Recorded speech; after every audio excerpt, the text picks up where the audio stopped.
Sai Ram. This is Soul Network, and I am your host, Swati Krishnan.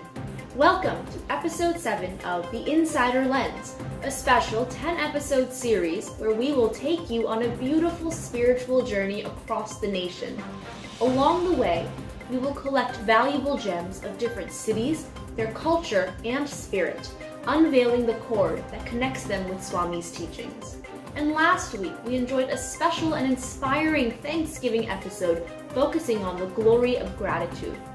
We would like to take a moment to extend our sincerest thanks to our panelists and young adult advisors for leading the episode and doing such a fantastic job. In the previous episodes, we explored the East and Midwest parts of America, including New York, Dallas, Atlanta, Seattle, and Boston. Tonight, we move to the West Coast of America. With the divine blessings of Bhagavan Shri Satya Sai Baba, we welcome you all to the state of California, one of the most diverse states in America, as well as the Hawaiian Islands, home to incredible landforms and rich cultural history. So fasten your seatbelts and get ready for this exciting ride. For tonight's episode, here are our top stories.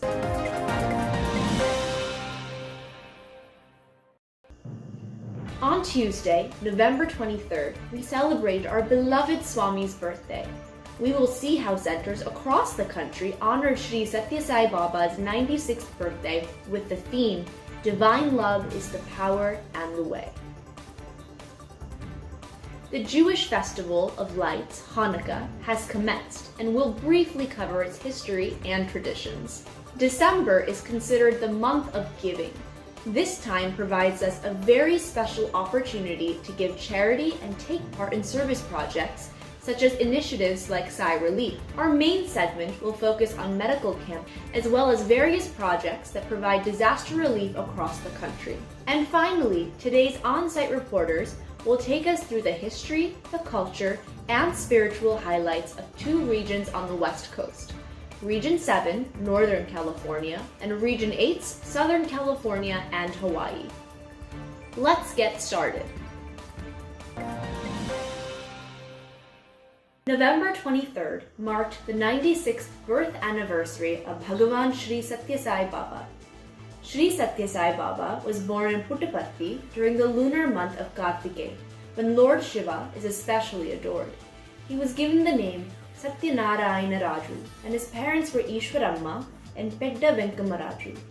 Though there were many unusual incidents accompanying his birth that hinted at his divinity, few realized until much later that young Satya was the Lord himself. At the age of 14, he declared, "I am no longer your Satya, I am Sai." It was a historic moment for humanity. Thus began our beloved Lord Bhagavan Shri Satya Sai Baba's mission that has spread beyond the village of Puttaparthi across not only India but throughout the world. Today, Swami's message has spread globally with over 1,200 Sai centers in 126 countries, with Prashanti Nilayam at its epicenter. The birth anniversary of Bhagavan Shri Satya Sai Baba is observed magnificently by his devotees around the world. Here is a glimpse of what transpired at centers across the U.S.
November 23rd, 1974, Swami made it clear to his devotees that on the day when we all experience genuine ananda in our heart, that will be the day when celebrating his birthday will make true sense. Let us make sincere efforts to uphold his word, his mission, and strive for a life filled with love and service to fellow men, and make our lives his message. Swami reminds us that all religions should be revered equally because God is one, and the same God is for all of them. God is truth. He is righteousness. He is peace. He is the embodiment of love. This brings us to our next top story, Hanukkah. For those of the Jewish faith, this time brings about the holiday of Hanukkah. This year, Hanukkah began on November 28th and will end on December 6th. Hanukkah, based on the Jewish word for dedication in Hebrew, is also known as the Festival of Lights. The 8-day holiday marks the recovery and the rededication of the Second Temple in Jerusalem after it was claimed back by the Maccabees, a group of Jewish warriors. The story goes that in the aftermath of the revolt, the desecrated temple had only enough oil to light the candle or menorah for one night. However, by a miracle, that small amount of oil was able to last for 8 full days, giving the Jewish worshippers enough time to procure more oil. One of the most important Hanukkah traditions is the lighting of the menorah from left to right while saying a prayer or blessing.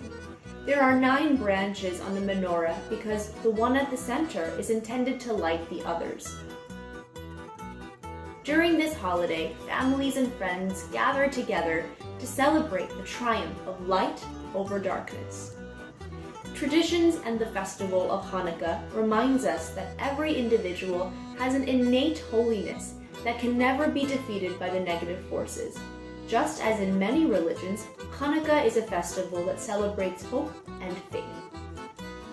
As Swami says, the Sai religion, if the name of religion in its literal sense of binding man to God is accepted, is the essence of all faiths and religions, including those like Islam, Christianity, and Judaism. Here's a video that was taken of the Hanukkah celebrations in Puttaparthi. Upon Swami's Jewish devotees' request, Hanukkah was first celebrated in December 1980.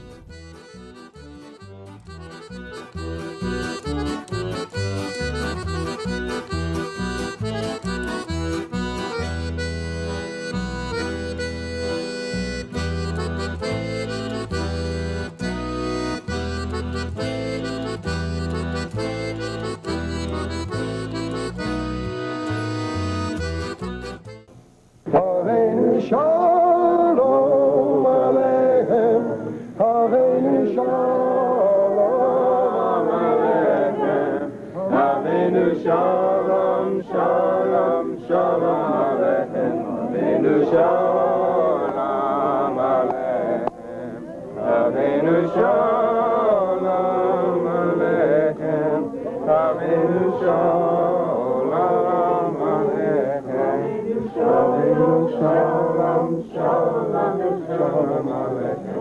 Baruch atah Adonai, Eloheinu melech haolam, asher kishanu b'mitzvoso, metzivanu le'adlik ner shel Chanucha. Time to recap last week's Connect Challenge. Let's take a look at what is your motto as you play and enjoy the game of life. Here are your responses.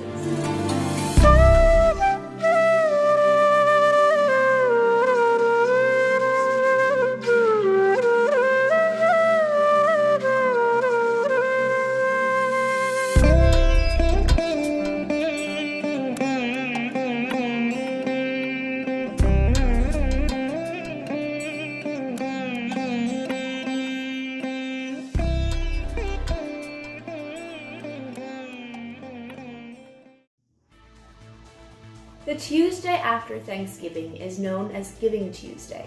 which leads us to December, the month of giving. The end of the year has become a time where people are focused on helping society and giving back to others. So let's use this month to ensure our helping hands are in society and reach those in need. The concept of giving gifts was formed around the 15th century as Christmas was seen as a holiday that focused on friends and family. This is why, over the years, December has become a month where people continue to observe the Christmas traditions and spread happiness during the holiday time. With that being said, Sri Sathya Sai International Organization USA is organizing various relief efforts for communities affected by or recovering from recent disasters. Relief materials and essential supplies are being distributed towards this cause. Please visit sairelief.org, which lists all the supplies required for this relief effort. There's a training video that can also help you navigate the website. And now for tonight's main segment. As we all know, Swami has highlighted the importance of community service activities and has made it a central tenet of his mission. Baba's message of serving humanity has been the guiding light for his devotees, resulting in the transformations of hearts of both the served and the serving. As our Swami has reminded us, hands that help are holier than lips that pray. కేవలము ప్రేమ చేతనే సేవ చేయండి. బీదలకు ముఖ్యంగా సేవ చేయాలి. ఆ బీదల సేవనే మిమ్మల్ని సంరక్షించేది. రామసేవ అని కాదు, బీదల సేవనే రామసేవ. కనుకనే బీదల సేవ చేయండి. ఈ బీదల నిమిత్తమై మీ ప్రాణాన్ని అంకితం చేయండి. నాకు వేరొక ఆశనే లేదు. నాకు ఈ బీదల సేవనే ప్రధానమైన లక్ష్యము. ఏమైనా సరే ప్రాణాన్నైనా వారికి అర్పితం చేసి వాళ్ళని కాపాడటానికి ప్రయత్నం చేస్తాం. ఈ లక్ష్యం లోపల 1000 ఒక భాగాన్ని మీరు పెంచుకోండి. ఇది ఏ మానవుడు ఈనాడు చేయవలసినటువంటిది. In today's episode, we will highlight a few service activities focused on Medicare and socio-care. Specifically, we will cover medical camps and disaster relief efforts spearheaded by Sai devotees. This segment will give us an overview of the impact of the medical camp and their importance in the communities they serve. Let's hear from some of the organizers, volunteers, and doctors who have participated in these camps.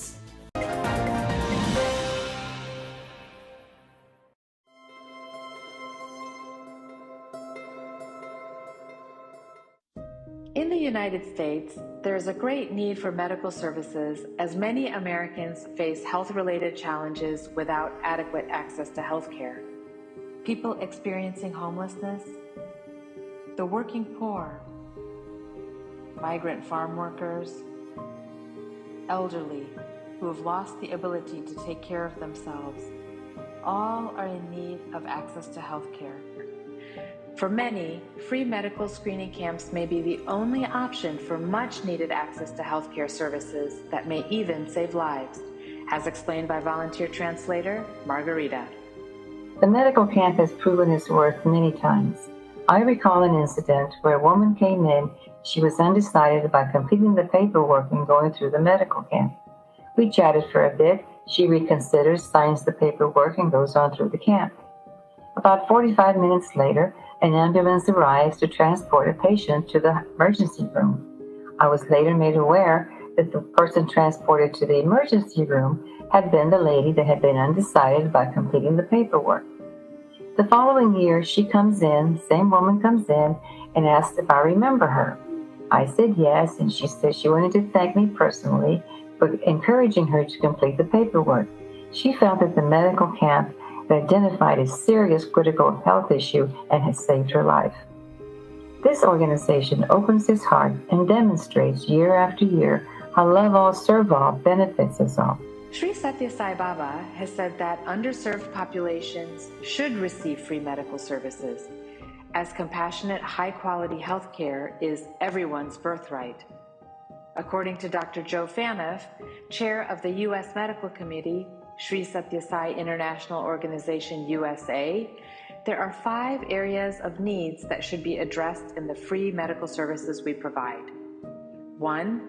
Ongoing free medical care throughout the year. 2. Mental health services, especially during these challenging times. 3. Dental services, since dental health is vital to overall physical health. 4. Vision screening, including providing free eye care and free prescription glasses through collaborating with local organizations like the Lions Club. And 5. Holistic preventative health education with a focus on healthy food choices, daily exercise, and stress reduction techniques.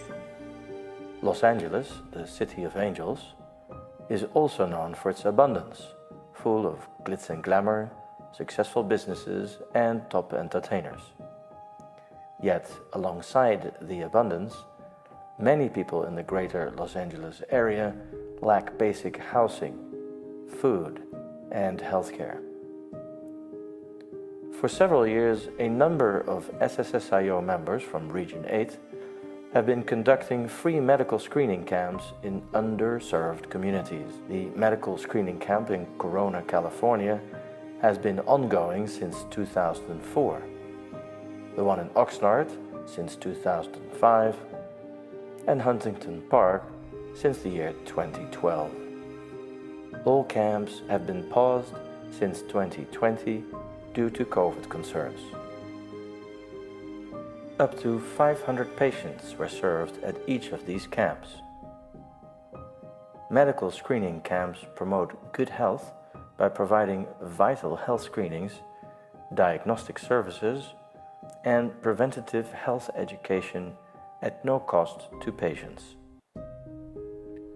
Aside from highly specialized services like cardiac screening and dermatology, these camps offer screenings related to primary healthcare such as BMI evaluation, blood pressure and blood sugar checks, as well as cholesterol testing. Other vital services include eye exams and free eyeglasses, dental and oral hygiene care, women health services, and pediatric services. Patients are also educated about nutrition, exercise, and weight control. Medical camps are often the result of collaboration with local clinics and hospitals. Hospitals assist in providing free blood testing, mammograms, and pap smears. Local free or low-cost clinics allow patients to have the ability to follow up for any other medical needs. During the flu season, the county health department are invited to provide flu vaccines. In addition to medical services, camps also provide patients who come from food insecure households nutritious and healthy snacks and meals, as well as groceries to take home with them. Grama Seva is an essential part of each medical camp. Let's hear from 2 patients at the Oxnard Medical Camp. Doctors for nutrition, vision, pap, and the blood for my high pressure. It's good the work for this group, the medicos. I stay at 7:30 in the morning. That 1 p.m. I stay all and good job. It's my new glasses. I'm very happy. This is a lovely thing that this organization through the Catholic Charity, and I personally has been experienced that I lost my insurance like 3 years ago, and it's hard to me to afford all these lovely services that I went through, and I really appreciate it from it deep of my heart because I feel comfortable and very happy. What cost me was a lot. Only one smile, they already paid off everything. The special ingredient, the X factor that makes Psy medical screening camps an uplifting experience from those who attend, is the loving service and compassion that patients experience from the time they step into the camp. We had a lady who came in to the camp, and what happened was, she says, every time I go to the doctors, they tell me I'm sick. And she was tired of hearing that I'm sick. And she wanted to leave the camp. So the volunteers, for example, myself and some others, we actually met with her. We said, listen, this is a different type of a camp. We want you to come and enjoy yourself for the day. Now, it was so beautiful. She went through the whole camp, every little station we had. And one of the doctors who started with us as a child, when we started the camps, who actually became a physician, and he served her. And when she finished, she says, after all the doctors I saw, one thing I loved was nobody told me I was sick. They encouraged me that I will get better. And that's the love which our volunteers provide. That's very essential, because we have so much love which Swami has given us, and we need to share it with these patients who come to the camp. One of the most impactful moments for me was in Haiti. We had all these kids lined up, to get seen. But when they were coming in, I thought to myself, what do they need? I don't know, right? And we weren't speaking the same language. I remember being like, okay, what's wrong? Are you sick? No, I'm okay. I'm fine. I said, well, why are you here? I said, I just wanted to see your smiling faces. It just creates so much emotion for you, because that's what we did. We just created a space of safety and love and compassion. And that was Swami, right? Swami encouraged us to bring that joy, right? Take what he is, the essence of who he is, into a space where it could be used and where it's lacking. Sai Baba has stressed the need for doctors to be full of love, compassion, and encouragement in treating their patients. This is what uplifts patients and gives them hope. Ideal Sai healthcare can be summarized in Satya Sai Baba's advice to doctors. Even more than the drugs that the doctors prescribe, the sweet, soft words that speak and the sympathy they evince can cure better and quicker the illness of their patients. Look upon them as your own kith and kin, as your special guest, and as your closest friend, and attend them lovingly with unflinching care. I call upon you to maintain this attitude in every situation. Satya Sai Baba. Let's hear doctors reflect on what it is like to serve patients the ideal Sai way. Everybody in this world as if they belong to my family. The reason is it's just merely by chance that we are born to a different group or ethnicity or religion or whatever you want to name it. So everybody, whether they are physician or non-physicians, as long as they are human beings, everybody should try to serve others. An amazing experience for me to see how we interact with each other, and how it comes from such a place of kindness, love, and just gratitude. Most of us volunteers, we go there, originally people think, oh, we're doing something for someone else, but that's not true. When I go to the medical camps and I get to do his work, there's something that I feel that is priceless. I feel him through me. I feel him doing the work.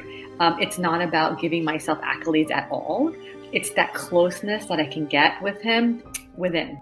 Medical screening camps require a great deal of planning, shares Mr. Ratan Appu, a Sai volunteer in charge of operations at Los Angeles area medical camps. Over a period of 15, 16 years that we have been doing these medical camps, the first challenge is always to find a location that is big enough to accommodate this event and also easily accessible to the community that we are going to serve and do this medical camp.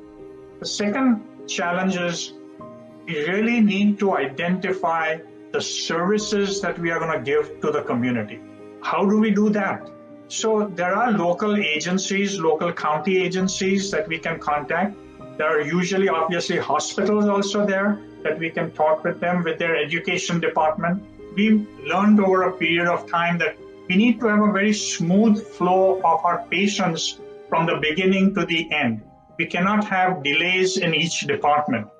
Right number of volunteers in each department is very crucial because that way it keeps them busy and they are engaged in the whole process of making sure that the patient flows very smoothly from each department to the other. Providing training to the volunteers is also a key factor. We have to ensure that we follow HIPAA, have a doctor at the final exit where the patient leaves. The patient still may have something that they wanted to ask a doctor, and they're able to ask that question, and then again they are going with all their questions answered. So we want to make sure that we follow up with these patients. So we need to contact certain agencies or hospitals, and then they can follow up with the patient, and that completes the whole process for these medical camps. A significant impact of the camps is how collaboration with community partners inspired them to also provide free medical services to those in need. Satya Sai Baba has said, if a wave of service sweeps over the land, catching everyone in its enthusiasm, it will be able to wipe off the mounds of hatred, malice, and greed that infest the world. This inspires the community, and we spread our inspiration that Swami has given us to other institutions as well. And every year they come out and say, when's the date? When's the date? Because we want to make sure that we put it on our calendar so they're able to participate in our camps with us. What inspired us was Swami, number one, and number two is the need. The need is so much in the United States that we can make a difference. Once we've done a couple of camps, every agency wants to work with you. They said, you inspire us. Your organization is inspiring us to do service. They have started doing camps themselves now, looking at our model. So, when we say community ties together, everybody wants to join. The fire station comes, they do the cookouts, and they do all kinds of stuff out there, it's a festival. Children come, there's painting going on. It's really a festival. And when they come and enjoy that whole day with us, they get so much benefit from it. Since the advent of COVID-19, there have been significant changes affecting large gatherings and the way healthcare is administered. Also, there have been many innovations in the delivery of medical care. How will this affect the way medical screening camps will be carried out in the future? How do we adapt to this new environment? Dr. Joe Faniff shares his vision. There are new ways of doing service in our organization and, of course, at our regular workplace. And that includes new ways of doing medical service. As an example, two of our ongoing free medical clinics in the United States, one, the Action Free Medical Clinic in California, and Colorado Springs Free Medical Clinic, both of which are run by the SSSIO, have been providing much of their medical service remotely, in addition to seeing patients in person. And I hope and I pray that we can start similar free clinics in other parts of the United States. With restrictions on the number of people who can occupy the spaces we normally use for our medical camps, it will be good and I think very helpful to shift our focus a little bit more towards ongoing free medical care by starting more free medical clinics, and also to start doing medical camps again in some form or fashion. And when we do the free medical clinics, we can take the learnings from our medical camp and use them to connect our patients with various other social services in the local community, as well as providing free mental health services, dental care when possible, vision screening, along with providing glasses, etc. And when we do this free medical care, we can do it in a standalone clinic, such as what we're doing at the Action Free Medical Clinic in Colorado Springs. However, why don't we expand and start to use mobile medical vans, and we can go to areas of need, just like the mobile vans that Swami provides for the villages in India. We can do the same thing here in remote areas here, or at least in areas of great need in the inner city and other places where there may be migrant farm workers working. It's really important to remind ourselves that when we have a pure desire to help others with no expectations, the universe will conspire to help us and manifest these noble desires. So we should think big, because anything is possible. When God is helping us, we don't have to worry about the end result, because we can just leave the results in His divine hands. And our work will always be fruitful in the end if we have faith, work hard, and persevere until we reach the goal.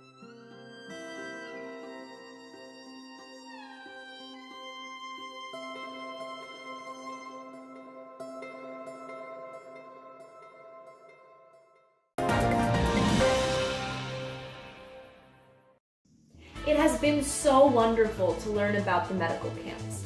Let's take a short break before we move on to hear more from the National Disaster Relief Team and how they have been serving the community.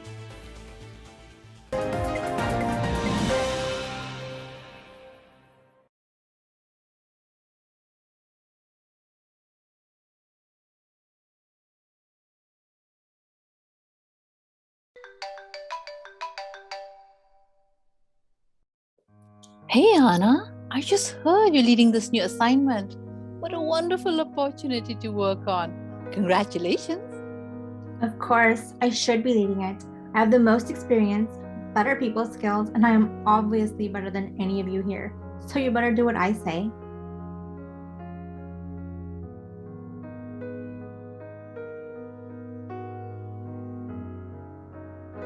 Hey, did you get the milk? We are out. We don't have any for tomorrow.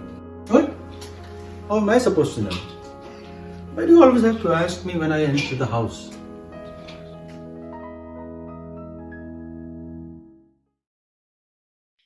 Do you suffer from speaking everything that comes to your mind? Do you have the condition of bragging about yourself to everyone around you? Don't worry, we have just the right product for you. Introducing this holiday season, Sweet and Soft. It's a new lip balm from the SSSIO collections. Using this product turns your frown upside down and converts hasty words into tasty words. As our dear Swami says, you cannot always oblige, but you can always speak obligingly.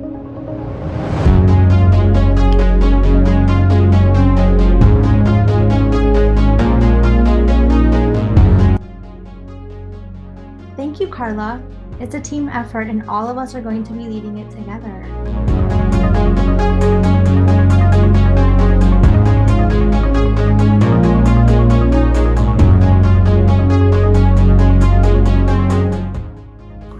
I'm sorry, I forgot. I will just go get freshened and get the milk right away.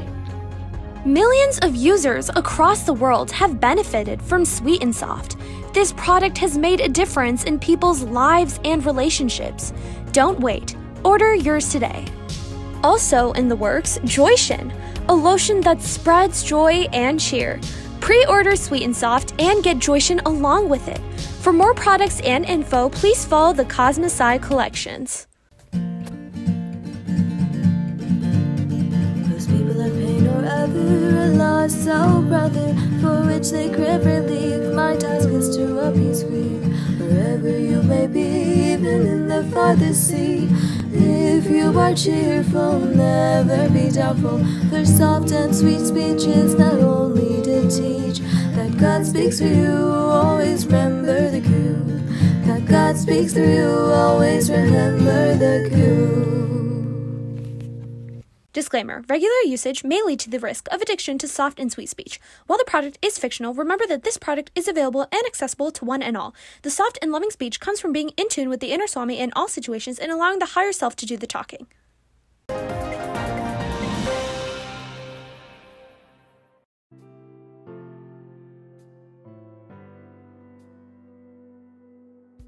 ఈ పంచభూతములు లేనటువంటి స్థానం కనిపించదు. There's no place where you do not. సర్వత్రా పంచభూతములే ఉంటున్నాయి. They are present everywhere.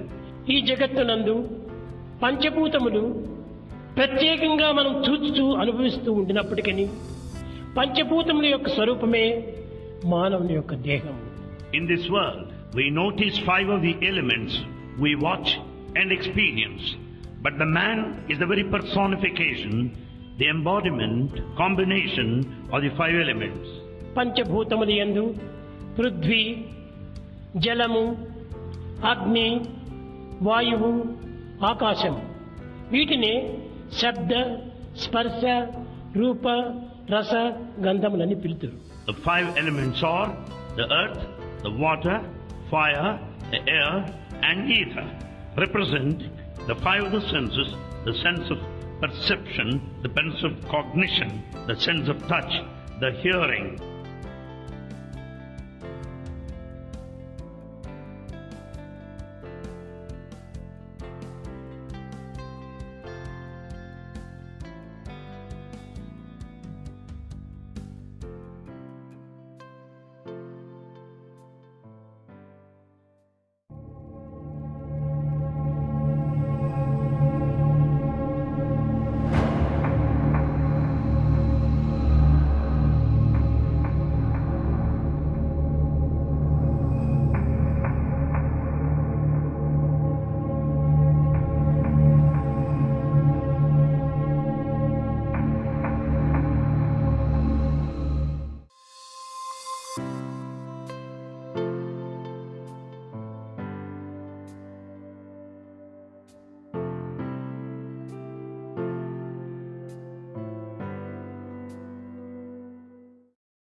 There was a fire in September of 2020, which burned about 2,500 homes, and it was so fast that people didn't have enough time to get their belongings out of the homes. We saw the need for some items that people would be able to come and get from a relief center. And so we contacted the relief centers in this area and got a list of things they needed and circulated that to the centers, and the centers began shipping those items, and we received them here and repackaged them to sizes that we could give away, and then dropped them off at the relief centers. It was about a 2-month period, which was most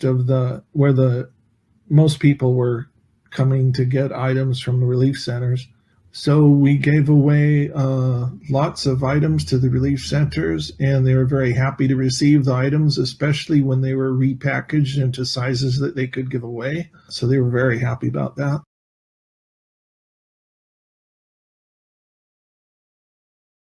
So when I look at this picture, it brings back my memory of restoration efforts that happened aftermath of Hurricane Harvey. We did mucking, gutting, installation of wallboards, texturing and painting. So one thing that brings to my attention, and now I look back on it, is really the unity. We worked with so many organizations on ground at Rosharan, one of the worst affected areas. And this Rosharan is pretty small community, and that's where the unity you could see. There is such a great message of unity when I look at the picture, because the people that you see in that picture are really not just from SSSIO organization, but they are from different organizations across Houston and outside Houston, but working on that one wall to get it back restored. Sri Satya Sai International Organization continues to serve humanity in various disasters, including the recent catastrophic and rapid spread of the COVID-19 virus in India. Hospitals and clinics have been completely overwhelmed, and hundreds of thousands of COVID-related deaths have resulted, mainly from a severe shortage of oxygen supply. 448 oxygen concentrators have been delivered to healthcare facilities. We also sent, amongst which 25 concentrators were supplied to the 50-bed COVID care hospital, where each bed is equipped with oxygen supply. In addition, 10 oxygen cylinders to few countries in Africa.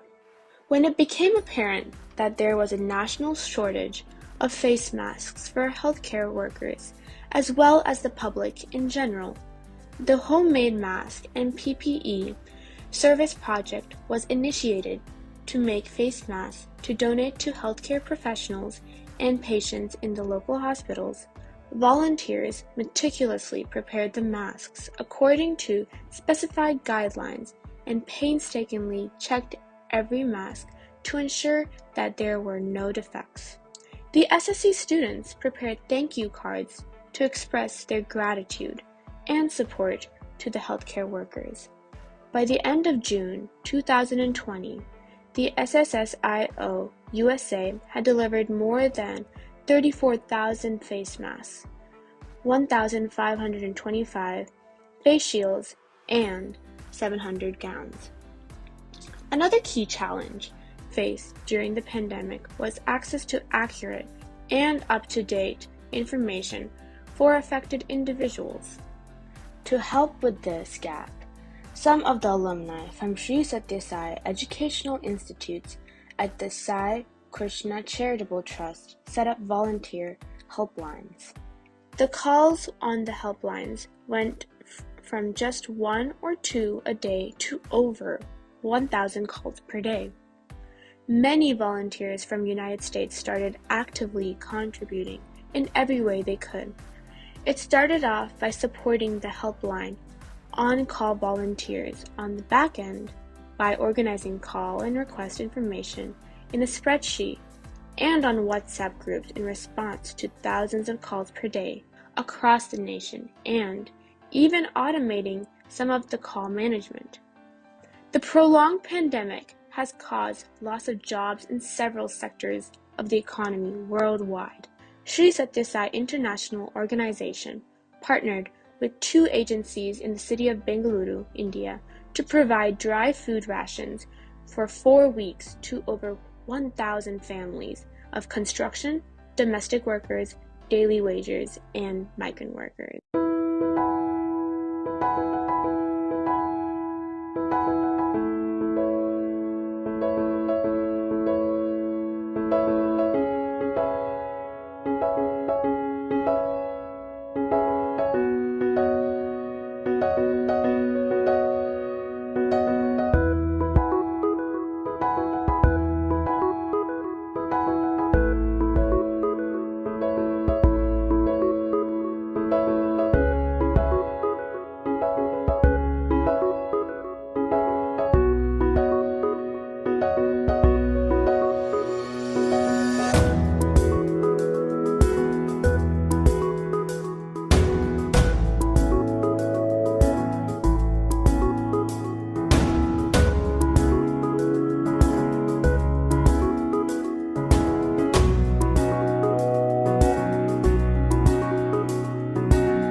The news was flooded with scenes of devastation after the large magnitude earthquake that hit Port-au-Prince.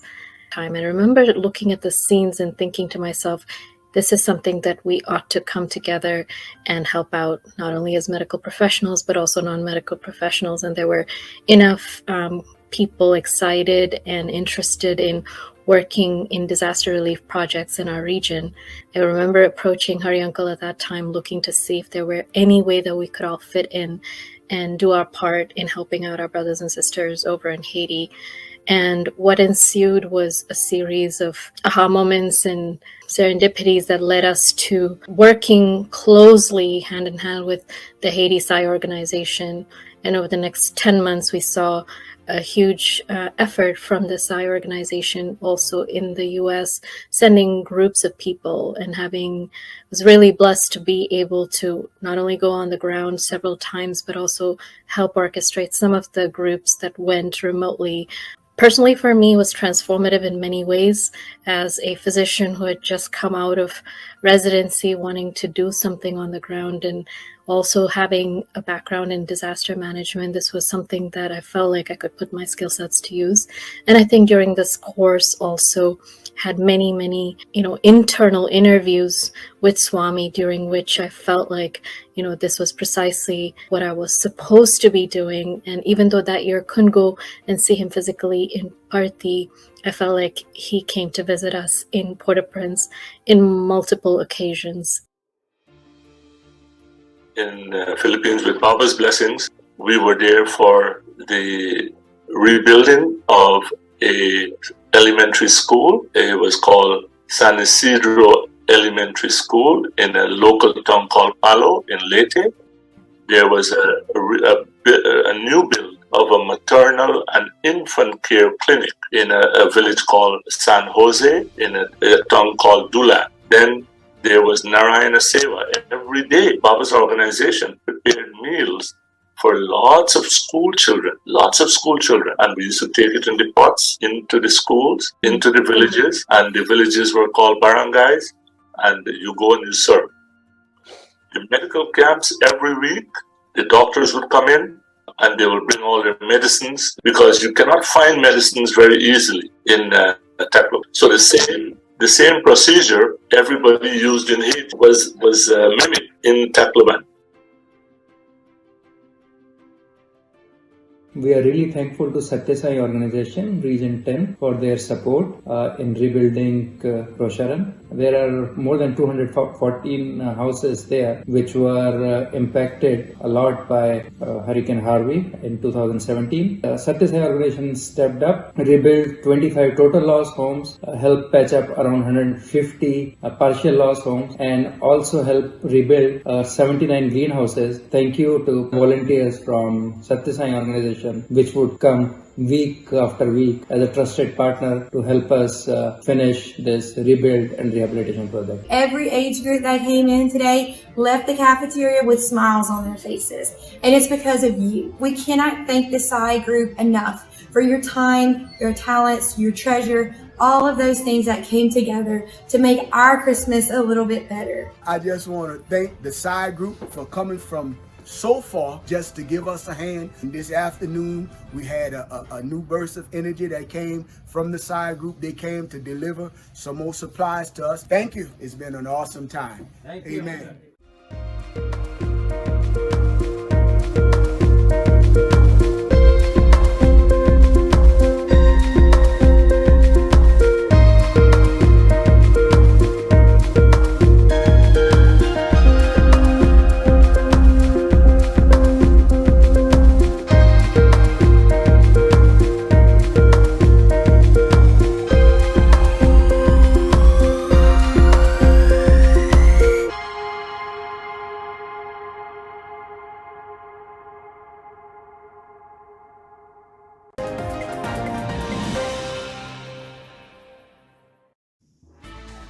That was a wonderful and very informative session on medical camps and the national disaster relief efforts.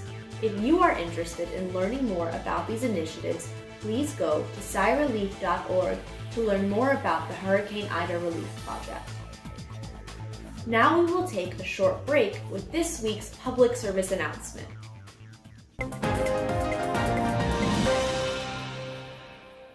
Hi, sister. It's been so long since I've seen you. How have you been? I'm alright. It's been forever, I know.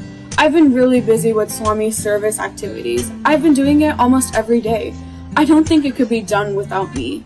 I get calls for this and that, and then after I get so much recognition and appreciation. Actually, I haven't seen you around center.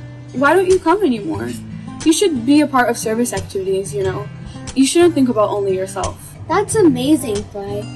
Honestly, apart from minor activities here and there, I really haven't done much since graduating FSC. I keep Swami behind me as my companion and best friend and continue on with my daily activities. I hope to serve him to the best of my ability every single day. Sarah Mahi, you remember me? No, have we met before? I'm Veena from Vestal Apartments. Oh, Veena! How could I forget? I'm so sorry I'd not recognize you at first. How have you been? How's your family? Oh wait, how do you guys know each other? Mahi here is my savior. One unfortunate afternoon, when I opened my apartment door, I found my husband lying on the kitchen floor, injured, fire approaching my bedroom, and my daughter crying. Oh no, that's so awful. I was shaken with fear and panicked. I didn't know what to do. I was overwhelmed with fear. Yes, I recollect this. I was staying at my sister's place in West Hill at the time. I was climbing up the stairwell when I heard Veena scream from outside of her apartment.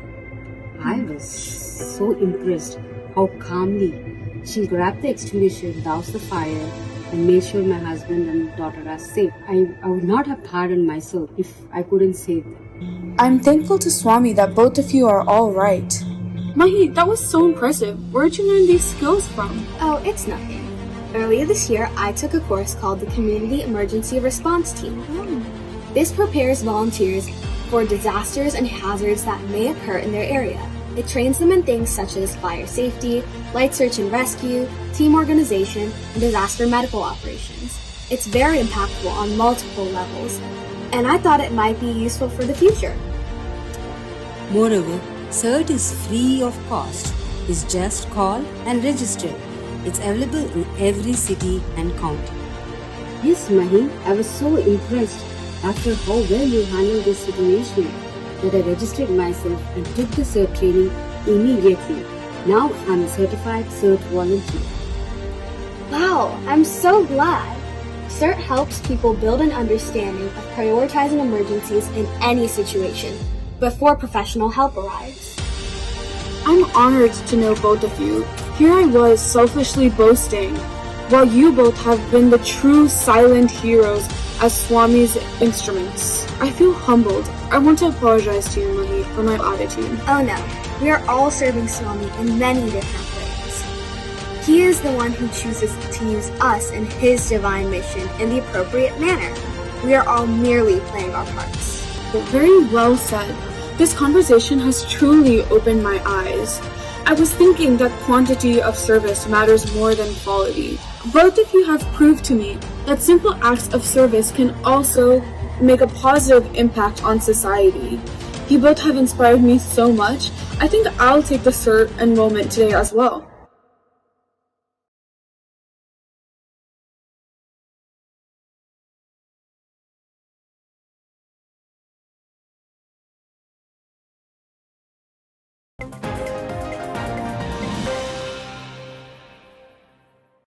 For today's Connect Challenge, let's focus on our ability to serve.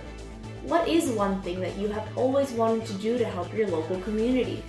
Take a few minutes this week to research and take the first step.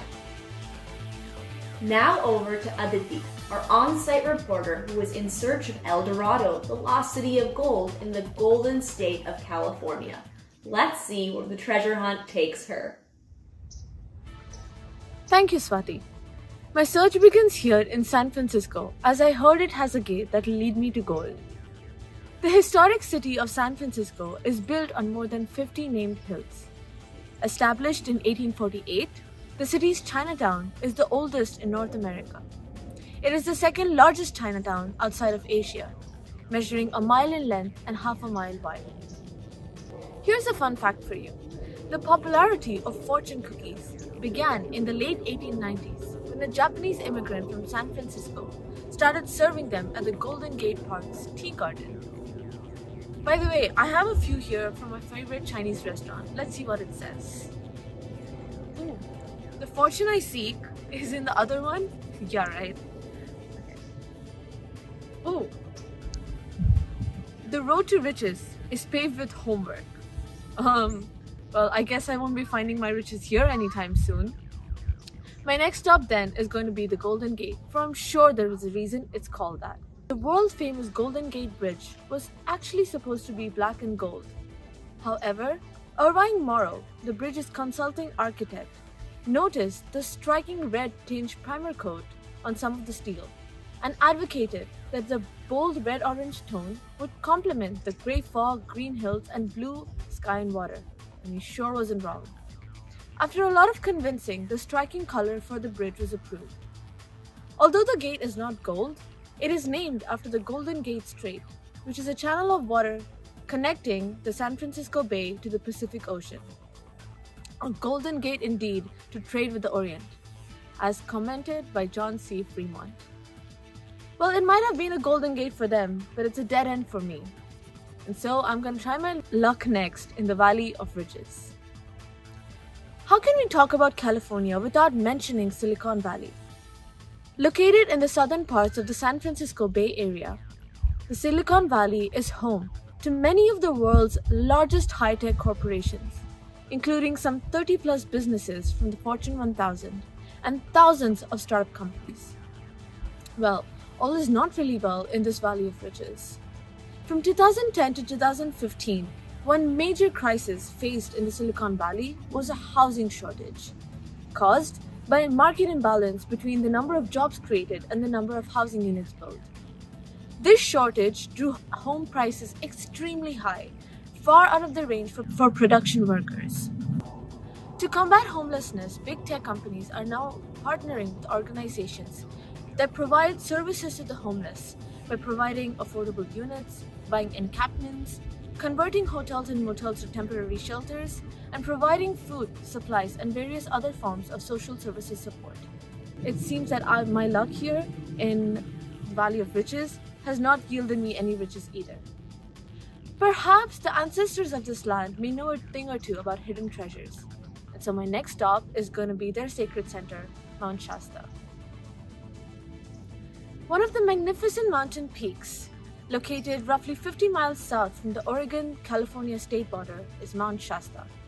With a staggering elevation of 14,000 feet above sea level, Mount Shasta is the highest volcano in California. Besides attracting mountain enthusiasts from all across the world, it is home to many Native American tribes, some of which believe that Shasta is the sacred center of the universe. The Shasta Abbey Buddhist Monastery is a training monastery for Buddhist monks. Buddhist training there is based on the practice of serene reflection meditation.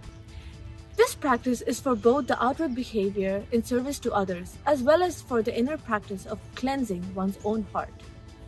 The practice is based on the belief that all beings have the Buddha nature in them, which ultimately awakens the heart of compassion. One other place where we find hearts of compassion expressing themselves through selfless activity is the San Francisco Psi Center. The SF Center is the oldest Psi Center in the Bay Area and one of the first in the USA. It was started in 1974 by a group of American Psi devotees. Over the years, the center has seen many miracles and has welcomed many devotees from all across the world. Well, it seems that the southern part of this golden state is also full of riches. Maybe we'll find our El Dorado there. Over to you, Brother Sai. Thank you, Sister Aditi. Los Angeles is one of the world's most famous cities. It is the second largest city in America, and it is home of major entertainment companies like the Hollywood. Another example for Los Angeles being the entertainment capital of the world is, of course, Disneyland. Shifting gears a bit, the city is ethnically diverse. Because of Los Angeles' large multi-ethnic population, a wide variety of faiths are practiced. Immigrants from Asia, for example, have formed a number of significant Buddhist congregations, making the city home to the greatest variety of Buddhists in the entire world. The state of California is one of the only majority-minority states in the U.S., being home to the largest Mexican, Russian, Chinese, Indian, and Nigerian populations in the country. It definitely holds up to its name of being a cultural mecca. First, we have the Korean Bell of Friendship. In the year 1976, a massive bell weighing 17 tons with a height of 12 feet and a diameter of 7.5 feet, it's pretty big, was donated to the people of Los Angeles by the South Korean government. This intricately decorated bell was presented to celebrate the bicentennial of the U.S. independence, honor veterans of the Korean War, and to consolidate traditional friendship between the two countries. The next historical landmark in LA is the Cathedral of Our Lady of Angels. Standing in the midst of downtown Los Angeles, this cathedral serves a total archdiocese of over 4 million Catholics. The cathedral is rich in cultural diversity. Southern California has 23 Psi centers. We're going to be highlighting 2 centers, Hollywood and Los Angeles. The Hollywood Psi Center was established on October 3rd, 1969, and is one of the first official Psi centers in the entire United States of America. The Los Angeles Psi Center was founded in the early 1980s in West LA by Irving Goldstein, father of Dr. Michael Goldstein. This was the second Psi Center in Los Angeles County. The Satya Sai Book Center of America in Tustin, California all started when Walter and Elsie Cohen traveled to Prashanti Nilayam and in a meeting with Swami asked him if they could start a book center to publish and make available Sai literature for a growing number of devotees, which is a pretty daunting task. Swami subsequently wrote the letter giving his permission. As you can see on the screen, this is to certify that the Satya Sai Book Center of America is being established in California on Swami's behalf by Mr. and Mrs. Walter Cohen of Tustin, California. The book center is an independent body with its own board of trustees and bylaws. It serves all interested in learning more about Swami's teachings. Now let's transition from talking about Los Angeles to another extremely popular destination, Hawaii. A melting pot of cultures. Depending on which island it is, the diversity changes. The Hawaiian Islands are the 50th state of America. With more than one official language, one can experience 10 out of the world's 14 climate zones here. In 2015, Hawaii banned all grocery stores from selling plastic bags after getting a first-hand view of how plastics and other harmful materials were affecting our oceans and marine life.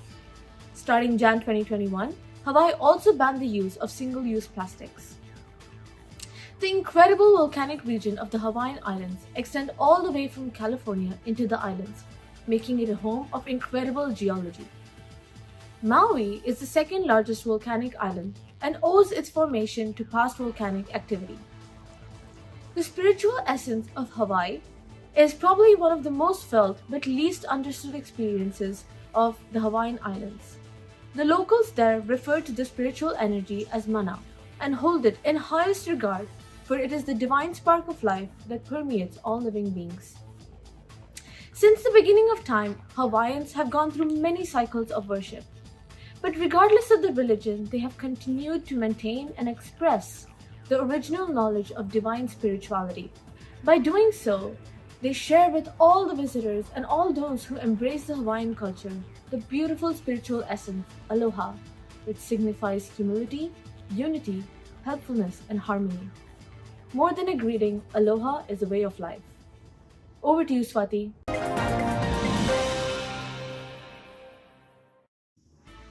A thank you to our on-site reporters. This has been an incredible journey for the spiritual traveler to experience the varieties that these two beautiful states have to offer. As we journeyed for gold in California, I had my own eureka moment. While California is known as the Golden State, it doesn't just refer to the physical metal, but also symbolizes the warmth, richness, and prosperity in its truest sense, something that we all constantly seek. And in Hawaii, there is something we can learn from the state motto: when the life of that land is perpetuated in righteousness. Ancient Hawaiian culture believed in respecting not only just our fellow human beings, but the animals, plants, and the very earth we live on. It is this practice that truly results in a land being golden, prosperous, and rich in every sense of the term. The Hawaiian people also have a wonderful spiritual self-cleansing technique that can help all of us on our spiritual journey called ho'oponopono, meaning to make things right. It is a prayer and Hawaiian practice of forgiveness. Consisting of 4 phrases, this famous mantra says, I am sorry, please forgive me, thank you, I love you. It is a mantra that helps put life back in balance and heal through the difficult moments. It petitions the divine to remove negative energies from within and allow us to be our true reflection of love and light. To achieve this goal step by step, a person should recognize that he or she is largely responsible for creating his or her life in the way it looks through acknowledgement, kindness, and love. The most important goal in human life is to find our true identity, our place in the universe, and merge with God. A sincere thank you to all our viewers for joining us for this week's episode of InSaider Lens. We hope all of you enjoyed taking this trip with us through California and Hawaii. We will see you next time on InSaider Lens. Don't forget to tune in on Friday evenings at 9 p.m. Eastern, 8 p.m. Central, and 6 p.m. Pacific. This is Swati Krishnan on Soul Network signing off. Until next week, stay safe, healthy, and well. Saidam.